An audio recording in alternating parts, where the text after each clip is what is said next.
Milwaukee County is the largest county in Wisconsin, and it faces both some of the largest challenges and the greatest opportunities.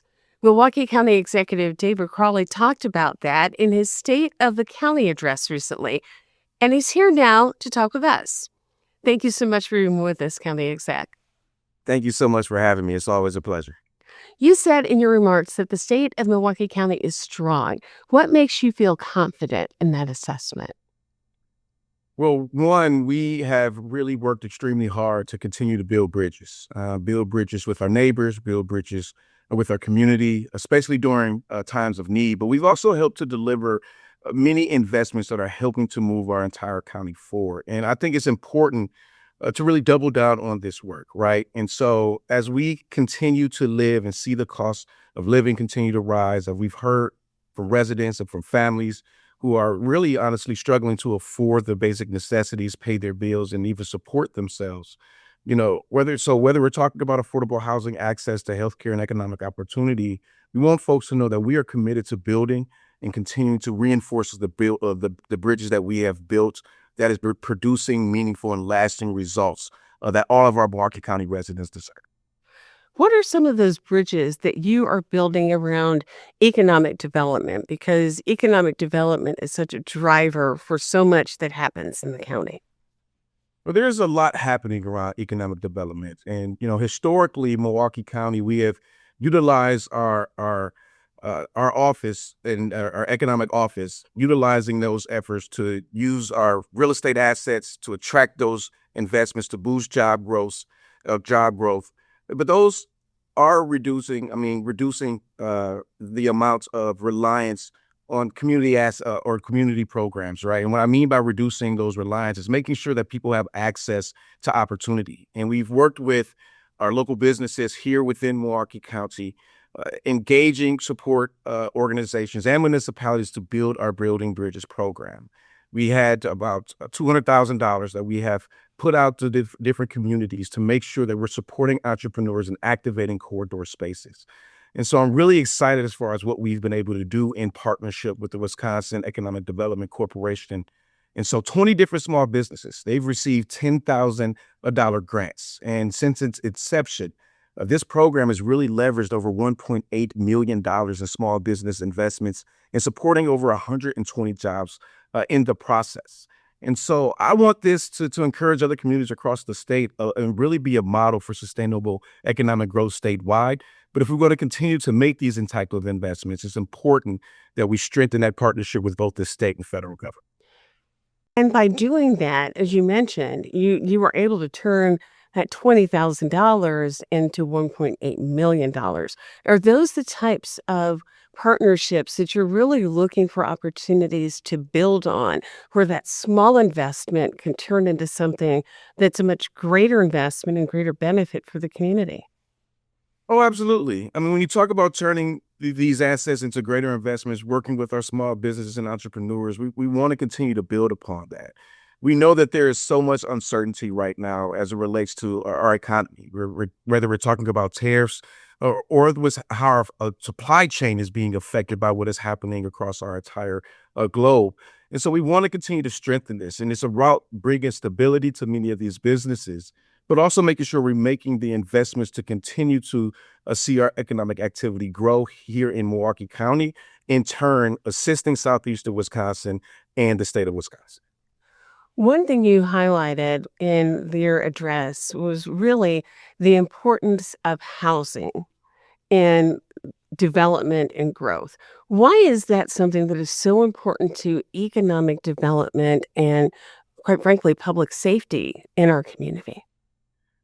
Well, no matter where you go, in this state or even within Milwaukee, you're hearing folks talk about the cost of housing and how that is a very important topic and helping to keep more money in their pockets, right? But more importantly, it's difficult to focus on all the other issues happening in your life related to employment, education, or getting access to healthcare when you don't have a roof over your head. And so, we have been able to invest close to $50 million in affordable housing all across Milwaukee County. And all these projects, many of them happening in suburban communities. We're finishing up 100 brand new homes right now near the King Park neighborhood for single-family homeowners, first-time homeowners, to have this ability. And when you think about home ownership, one that creates a level of safety, that level of home ownership brings safety to those communities, but it also brings stability to those parents, to those guardians, to those families, and making sure they can continue to contribute. And so, whenever we have the opportunity to increase our tax base, it helps to lower the cost for many families all across Milwaukee County. But if we're going to see these types of investments moving forward, it's incredibly important that we work with our state legislature, work with our governor, and work with our federal representatives. And so I'm extremely thankful to folks like Congresswoman Gwen Moore and United States Senator Tammy Baldwin, who've been bringing federal dollars to help us make these incredible investments. And this is one of the reasons why we have the lowest unsheltered homeless population per capita than any other community across the country. And while that is something for us to be proud of, we know that there's still more work for us to do. You talk about those partnerships, particularly with municipalities. That's something that you have really worked to emphasize during your tenure as county executive. Partnerships are the key of moving forward. And we think about all the different issues we are facing as a community. A collaboration is going to be key in making sure that we're leveraging all the resources that are available to us. And many of our local municipalities, 19 municipalities within Milwaukee County, our cities and villages, it's about how do we right size these solutions to make sure that we are tackling the needs of each specific community. There is no one size fits all solution for Milwaukee County. And so we have to make sure that we're working on our partnerships, collaborating with these solutions, making sure that there's ownership, and again, tackling the issues at hand. And so I'm really excited that we've been able to come to the table, work with many different mayors and village board presidents throughout my tenure. But it's about how do we continue to build upon this foundation. And I'm really excited as far as what we are doing, the fiscal health, and how we're moving forward responsibly within Milwaukee County. Milwaukee County has some opportunities, but it also has some challenges. One of those challenges is the Milwaukee County transit system, which Yes. it really has some fiscal sustainability challenges facing it. What are some of the things that you are doing to really try to help address that? Because obviously, that transportation is critically important to everything in Milwaukee County, with people being able to access ways to get to school, to work, and to take care of things that people need to do. Our county transit system is a lifeline for so many folks, and it's essential. And I will always treat it as an essential infrastructure. And so it's important that we right size this system to make sure that it continues to move people around Milwaukee County, keeping our communities connected for many generations to come. And so I'm excited that we have been able to bring on our new director of the Department of Transportation, Joe Lamers, as well as our MCTS president, Steve Fuentes, who are really coming to the table to make sure that we are right sizing these solutions. And so moving forward, we have to, acknowledge that we are seeing a fiscal cliff within the Milwaukee County transit system, and we are addressing this as we continue to plan here locally within Milwaukee County. But we're also relying on the state, relying on our federal partners to continue to strengthen that relationship. When it comes down to federal transportation aids at the state level, they've stayed stagnant. We haven't seen an increase, not just for Milwaukee County, but for all communities that have their own public transit system. They're not seeing an increase, especially related to inflation. And right now, when you think about gas prices, how that is affecting budgets moving forward. But we're not taking this lightly. We're going to tackle this head on and making sure that we can plug those future budget gaps moving forward. But we want the community to know that we're listening, we hear you, and we're going to do everything that we can to maintain the major arteries of this system. Overall, the county is facing some budget challenges. As you begin to look at next year already, looking ahead to the 2027 budget and those budgets beyond, what are some of the challenges that you see that the county is going to face as you work to take care of these things that need to be done? And we're going to talk a minute about things you want to do. How do you begin to approach that so you can make sure that we have a balanced budget, but that we're also maintaining services and looking forward? When I first became Milwaukee County executive, I think everybody, including myself, we knew that there were a lot of challenges within Milwaukee County. And what we should be focusing on is how do we get on that path of fiscal sustainability. And I'm glad that we had the opportunity to partner with the state of Wisconsin, the state legislature, as well as Governor Evers in passing Act 12, which gave us the ability to bring a shared revenue reform, bringing more money to Milwaukee County in every community across Wisconsin, no matter where you live. But we know that the budget woes are still in front of us, and I recognize that. But I also want folks to know that since I have been county executive, we've been able to end every single year with a surplus, and that's because we have been able to adjust whenever we've seen the deficits coming our way.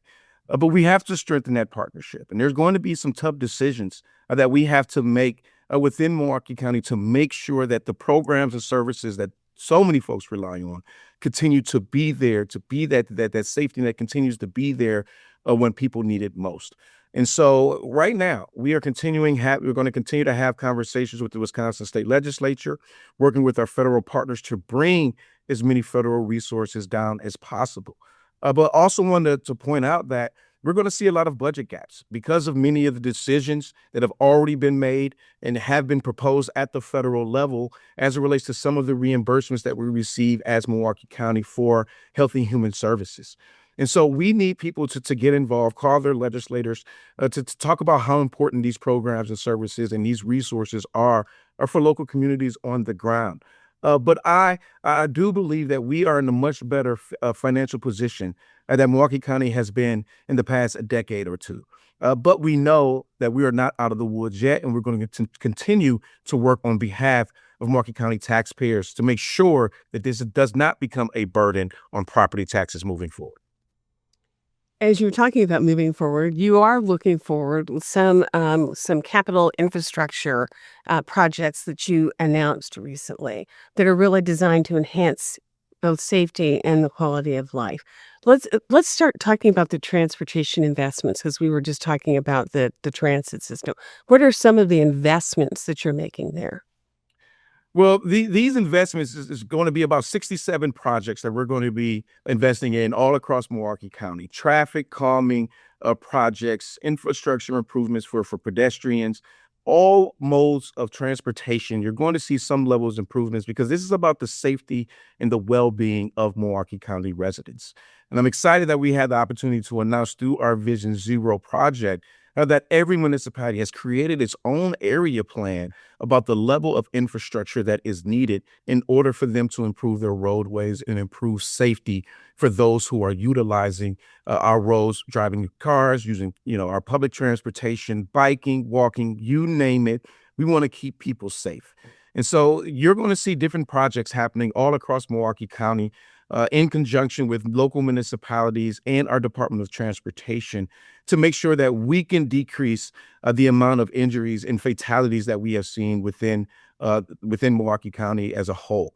And so I'm really excited. And for folks who are interested, they can visit our county dashboard and see our motor vehicle collision dashboard and how we're utilizing data to really make the decisions on where these infrastructure projects are going to be popping up at and how they're going to continue to and how we're going to continue to invest in the safety improvements, because we know that reckless driving is a problem, right? It's not just about putting these safety improvements in place, but also how we continue to encourage the state legislature to expand opportunities for our young people as well as adults to get access to getting their driver's license or driver's license education.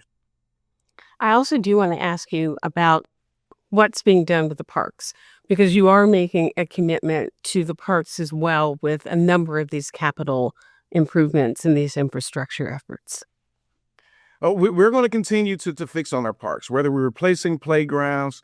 But one particular project that I'm really excited for is that we now have a plan to move forward with replacing our historic Mitchell Park domes. I'm glad that we had the opportunity to work with our chairwoman, Marcelia Nicholson Bovell, as well as the Board of County Supervisors to pass a plan putting this in place. And I'm really excited that the friends of the domes have been able to go out there and focus on their fundraising efforts to help us eliminate the deferred maintenance that we have had within Milwaukee County. And as many folks may know, we have about $1 billion in deferred maintenance, a backlog that has been here for many decades. And we're these cans that have been kicked down the line, we're picking them up. And I'll be honest, they're quite expensive. But these are the investments that we have to make sure that long term we are saving more dollars for Milwaukee County taxpayers, but also activating our park spaces, because this creates not just a safe place, but it creates a mental and physical refuge for many residents across Milwaukee County. And so I'm really excited that we have this opportunity to continue to invest. And for folks who are out there want to figure out, now, how can you be involved in making these investments? We want to encourage you to visit our beer gardens, to visit our golf courses, to visit many of our pools and splash pads, to see all the great things that are happening within Milwaukee County. There are lots of great things that are happening, and now we all have an excuse to visit the beer gardens because the county executive told us we need to do that. So, but thank you so much for being with us today, County Executive. We really appreciate it. There are lots of big challenges facing Milwaukee County, but also some great ideas to make the county stronger. Thanks so much. Absolutely. Thank you for having me, and appreciate for getting the word out. Thank you. All right. Thank you. We're right back.